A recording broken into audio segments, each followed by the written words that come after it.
What's going on, everybody? My name is Ben Kenyon, and I'm the Director of Performance for the Philadelphia 76ers. I'd like to thank you for joining us for episode 4 of Climb Conversations. This podcast is for any individual that wants to grow as a leader and positively impact the community around them. In today's episode, I sit down with Rodney McLeod, 13-year NFL vet and NFL world champion. He shares the highs and lows of his journey and provides us with amazing tools and resources so that we can continue to dominate our personal and professional life. Enjoy. So first question I got for you is where did the journey for Rodney start? Where did your climb start for you to be an elite football player? Was it super early on? Or was it something that you discovered at one point and said, you know what, I want to take off doing this? Yeah, my journey started at the age of 6. So, I picked up a football at the age of 6 and found my niche. Of course, when you first start, you never know how good you're going to be. I think my parents just wanted me to get involved in an extracurricular activity.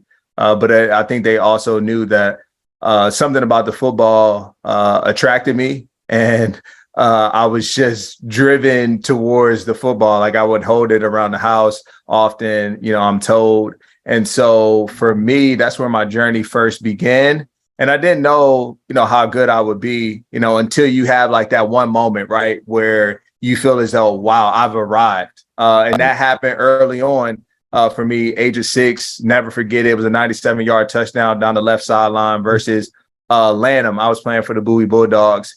And then I feel like from that point on, man, that started my football journey. I would say it began at that moment for me. And initially, it was just something that I loved to do, but I really would just go in the house and watch. Football was always on TV. It was something that brought, my family together. I watched it with a lot of male figures, in my life. And I would always try to imitate what they were doing on the TV. So the Deion Sanders of the world, the Emmitt Smiths, the Randy Moss, I would do that and try to replicate it immediately out on the field with my boys or, in my games. And that alone just built my passion and love for the sport. And as you go along, you start to figure out and understand, man, I actually can get paid for doing this. And the things that I love to do, there's also more to it than just the applaud from, my friends, my family, and people in the stands. People are making a living off of this. Okay. And that's when my training habits changed, right? And I found I trained for a purpose. And when did that happen? So at 6 years old, you probably started, you were nice, you were going, but was it 8 or was it as a teen? No, it was for me that happened in high school. Gotcha. When I really started training with a real purpose in mind of, okay, you're now in phase 1 of this, and you're trying to be recruited, you're trying to get identified. And so now I have to understand, in order for this dream to become a reality, I now have to do things that I haven't done in the past. And so understanding that there are phases along the line that's going to get me to this ultimate goal. And yeah, like I said, man, I just started really training with a purpose that, I need to get from here to college, and now college to the pros. And what's going to allow me to do that, not only what I do on the field, but also in the classroom is going to benefit. And then everything else just kind of, took care of itself. But that's when it really triggered in my head that, you have a chance maybe at trying to fulfill your goal. That's awesome. So looking back, what would you say were some of the foundational pieces that you kind of hold, near and dear to your heart, even still today, just because you're still going, you're still thriving? What were some of the foundational pieces that you feel you laid to have strong foundation to hit the vertical in college and to also hit the vertical coming to the pros or going into the pros? Yeah, I think some of those things I really relied on then, and I still rely on now, foundationally, would be discipline being one. Not allowing myself really to get distracted from what the goal at hand is and what the mission is. And I think oftentimes we find, distractions come in all forms of sizes. It has different identities and how you associate distractions. But I've always been one to understand what my task is and what I need to do. And I think a lot of people, that comes with, that's done through family, that's done through in friendships, that's done, in women, right? Like, it looks different for so many people, money, like whatever it might be. But I try not to allow those distractions to really seep in, and really steer me in the wrong direction. And so I just really credit being disciplined to like my craft, being a master of like my craft, I would say, a student of the game, to really allow me like to prevail.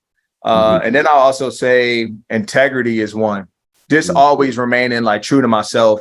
I think, often you find when you have success, that tends to change people.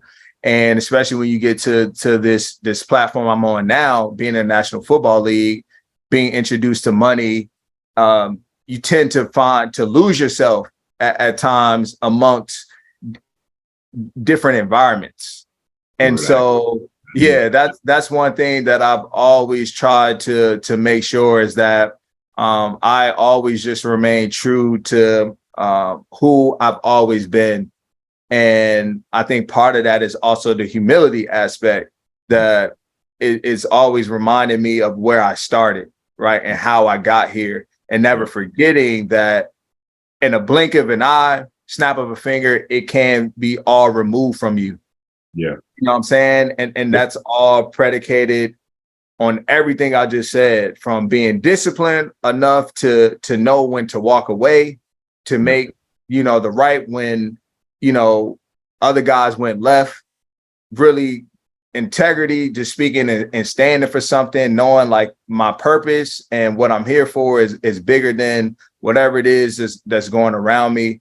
And then the humility aspect to have me remain grounded, like, and not forget my roots, not forget the people who have supported me, got me here. And that's one thing, like, I credit is keeping everybody around me the same, man, because people try to infiltrate, your circle, a lot of times in your life, that infiltration. And if you don't have a solid foundation to stand on, then anything can pierce that. Yeah, man, you need a discipline system for sure. Yeah. And so I try to make sure those people around me, they remind me of the beginning. They remind me of, man, this is your why right here at all times. Yeah. And they're able to check me and hold me accountable. You know what I'm saying? When they see me pivoting and going astray. And so I hold those individuals near and dear to my heart, my circle of trust, my tribe. And so all of that has really just played a part in me being able to, stand here today. And then I think the last thing would be just remaining like diligent, like just steady, like steady grind. It's taken a lot of hard work to, play 11 years. Yeah.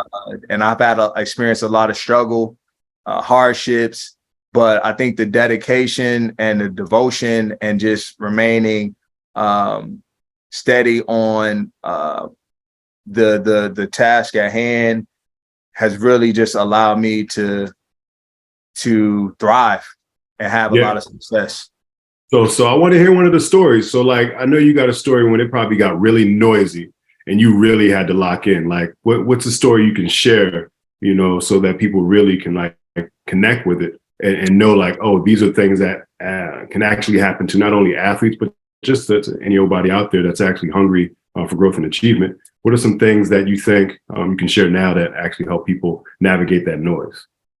Yeah, for myself, now when I was put in a position, I signed a big deal to come to Philly, and I also had, dreams and aspirations of doing other business endeavors.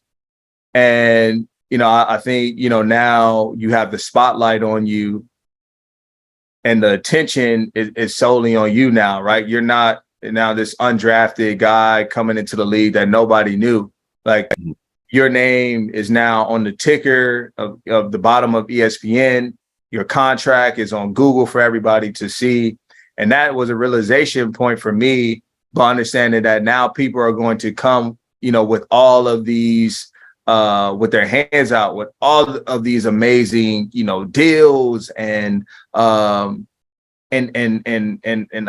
financials and presentations that all look good, what I'm saying, at a first glance. But then it's when you start to peel back the layers of that individual, and understanding that they're truly with you only because it's creating an opportunity for them, and not trying to build and grow with you as a person, but now in this business endeavor.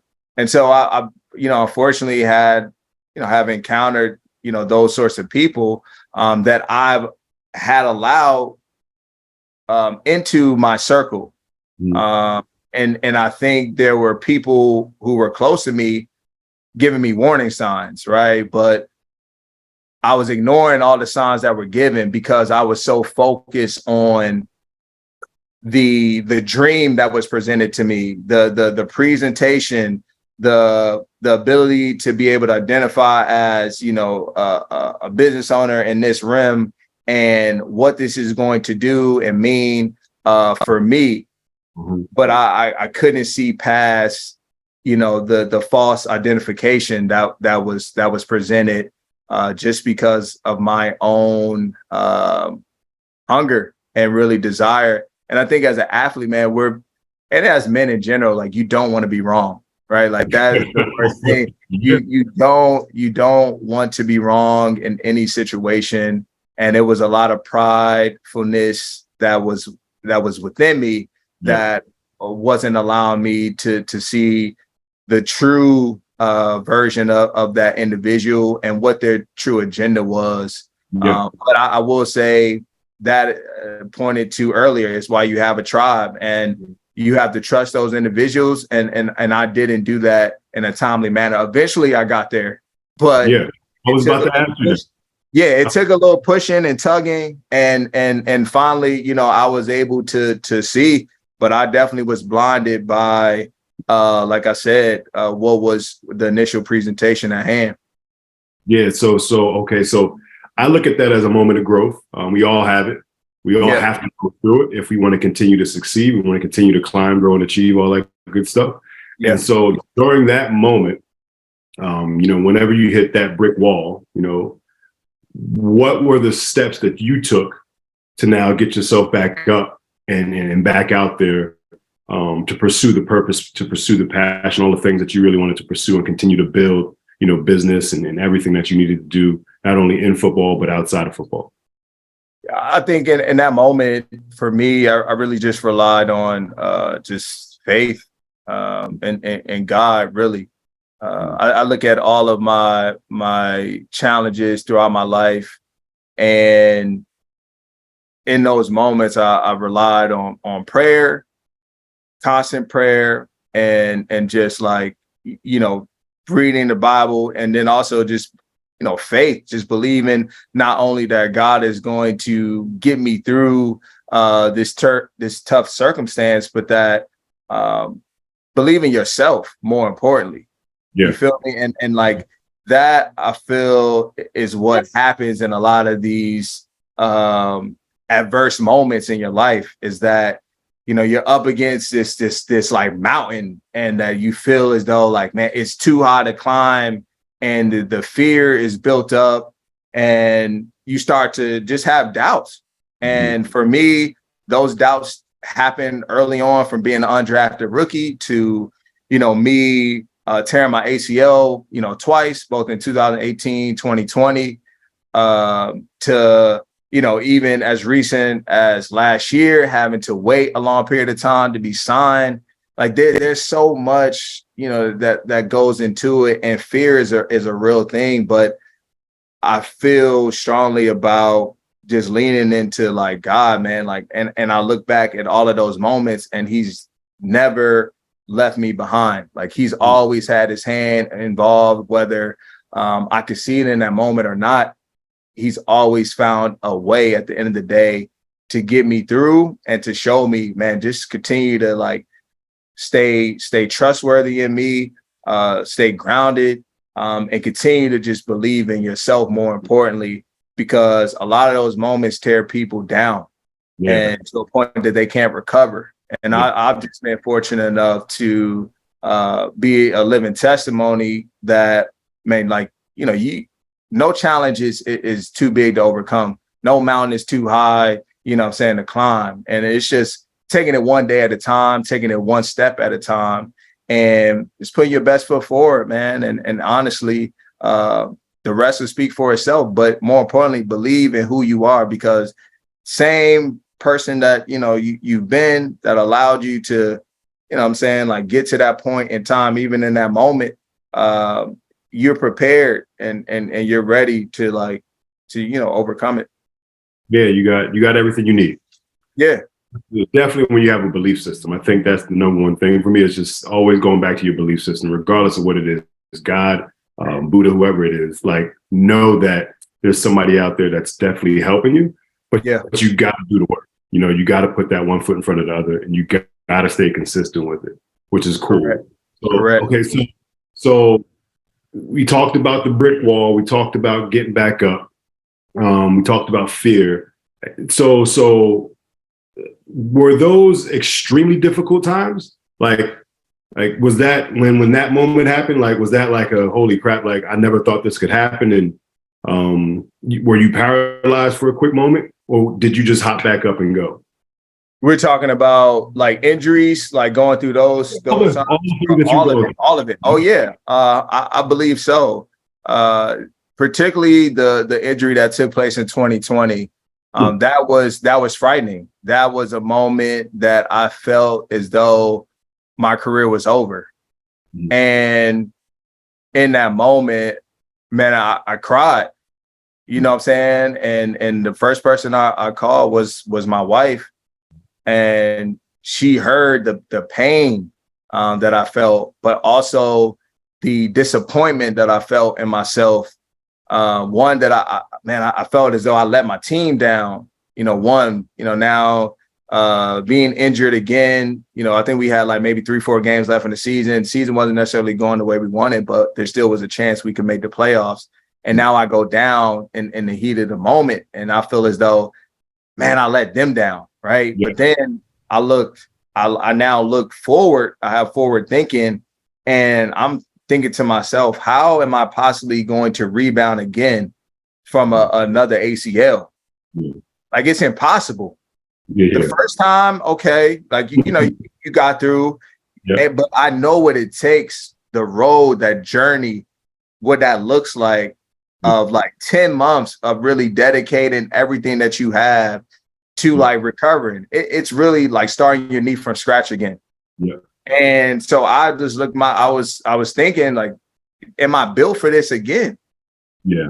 Because it took so much out of me. Was there meditation? Was there therapy? Was there mindset training? What are some other things that you did outside of the physical, obviously, to get yourself back? There was journaling. Yeah, there was definitely journaling going on. Really writing my thoughts down on paper, and reflecting on how I felt in those moments, both the good and bad times, right? Like, why did I feel that way? And then that was a therapeutic practice that I just started on my own. I was talking to a few guys who gone through it before, and they said, man, a good practice, just to get you through, because, you're going to have highs and lows, you know what I'm saying? But really cherish all the milestones that you touch, and really cherish the small wins, because they add up. And I found myself, like I said, journaling, kind of covering my process as I'm going along, things that I was happy about, how I was able to overcome, that phase and what that meant to me. So yeah, all of it played a part in me being able to build myself back up, because I was at a low point where I thought about just like giving up, and I was reminded by people within my circle, my mom, my wife, but my mom shared a real good conversation with me. And she said, look, a lot of things that God does in your life is not always intended just for you. It's for the people around you to see and be able to witness, firsthand. Yeah. And, I've always been a leader of my family, of my siblings. And so when I thought about that and I looked at that message and I said, man, like I got my youngest brother watching me. He's getting ready, to go to high school. I have all of these people who are in my circle or people that I don't even know, looking at me and seeing how you respond. What's your response going to be like? And I said, I don't want them to think of me because that's against everything that I stand for. Yep. You know what I'm saying? Like we talk about that integrity, that's against everything and who I am as a man, the things that I've gone through, what I've like messaged to several people. Like I can't do that. I can't look you in the eye and tell you, man, you could get through anything without going through stuff myself and living it. Yeah, hell yeah. Well, okay. So I love what you're saying because it relates to so many different areas. So you've got your entrepreneur that's going to go through some things. Obviously, you got your athletes that are going to go through some things. You got some people out there in the corporate world that are trying to climb and may trip up a little bit and not get that position. They may not get that offer that they were expecting, right? So what would you suggest? What routines, what practices would you suggest that people start practicing now as a foundational piece as they continue to climb, right? As they continue to grow and achieve? What are some things that you feel are necessary for them to kind of have as tools and resources as they go out there and get things done? That's a good question. And every person is different. Everybody's motivated differently. You have people who are motivated through the visuals that they see, right? Some people are motivated by some of their biggest idols in the world. Some people love to read, to learn more about the story of individuals like myself and even you, right? There are plenty of people who lean on therapy and talking to someone professionally about some of their issues or even just to vent, right? And then you have people who journal. I think it just looks completely different, but you have to figure out what works for you, what gets you motivated, what keeps you inspired, but what also keeps your self-confidence like high, right? Because life is draining. Like there are days that like I have, even right now, and they get busy, you get overwhelmed, and you have to figure out like how do you reset, get yourself back together, recalibrate, and then push forward again.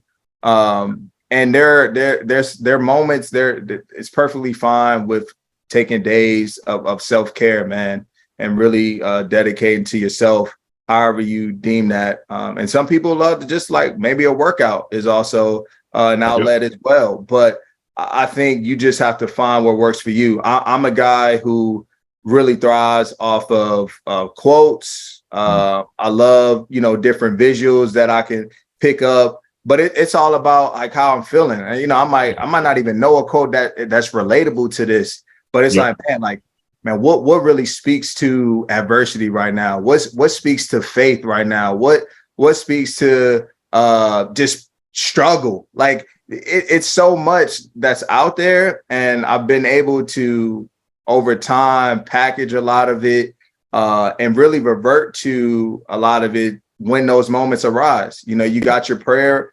scriptures that you might relate to. You got your quotes, you have your visuals, you got your core values set up. And just look at those things every single day you wake up.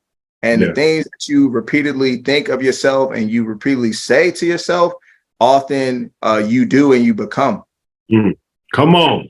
Hey, come on, Pastor McLeod. You over here and get me right now.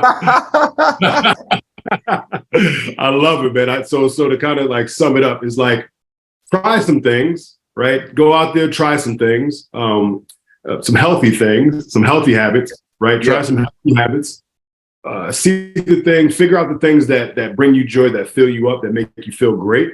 But then the next level is try some things when you're feeling certain emotions, right? Yeah. When you're feeling extremely happy, but your body's feeling kind of funky, you're going to do X, right? Or you're feeling kind of sad, but your body's feeling kind of good. So maybe you go out for a run, right? Yeah. Have that list, that big list together, and make sure that you're collecting these thoughts, you're collecting these moments, and just go back to it when shit hits the fan, right? When you have those moments, it's going to happen. That is a guarantee in life that at one point, something's not going to go the way you wanted it to go. And it's all good. You have to now prepare yourself for those moments and say, all right, this is what I do. And if I can stay consistent and just stick to that list, over time, it might grow. I might add more things to it, but I know I'll be able to get to that moment that I always dreamed about, right? I always thought about when I first started this whole climb. So I love that, just because you're allowing humans to be humans. You're allowing them to be where they are. Not everybody's you, not everybody's me. But we got to figure out what and say, all right, here's something that I've done, and maybe you can take a couple pieces from it. Yeah, I can't give you necessarily a manuscript, that's going to work for you, because it might not work for the other person. But, I can give you, all I can do is give you tips of advice, things that may have worked for me, what I've used to, battle some of my difficult moments, and how I ended up on the other side, of it, through it all. But then also, what am I putting to practice on a day-to-day? Because like life just keeps happening. It won't be your first time, but you use those previous experiences to like help you now be able to put your drill work together. As I look at it, that's how I correlate it. It's like, this is my drill work. These are things that I'm always going to revert to, to make sure that I'm ready. I'm geared up for Sundays and years to come. So just find that drill work that works for you, things that you could recite and do every single day to be able to keep you uplifted and keep you grounded through it all. I love it. So we're at the end. Any last words? Any final words for the emerging leaders out there that are tapped into this right now? Man, I feel like I said a lot, to be honest, man. But, as I said, just really, it all starts with self, and I think it starts with a powerful mind, man. You have a powerful mind and self-confidence. There's really nothing that, you can't overcome and you can't conquer. So just continue to, believe in yourself, pour into yourself wholeheartedly, and just work on that constant drill work, man, and what makes you tick, and what allows you to continue to be the best version of yourself. There we go. Hey, Pastor McLeod, mic dropping. Appreciate that. Hey, man, seriously appreciate this. This is super awesome. This is going to be everything for the emerging leaders that are out there listening and tapped in. Again, we've got a lot of hungry, younger individuals that want to grow, but they overlook the chaos, the organized chaos that might happen at one point. And I don't want them to overlook that, as they continue to climb. So again, thank you for jumping on. Man, I appreciate you. Thanks for listening. Make sure you subscribe and share with an individual that you feel will benefit from this conversation. If you haven't already picked up your copy of Climb, go to greatdaytoclimb.com and go grab one. See you next time.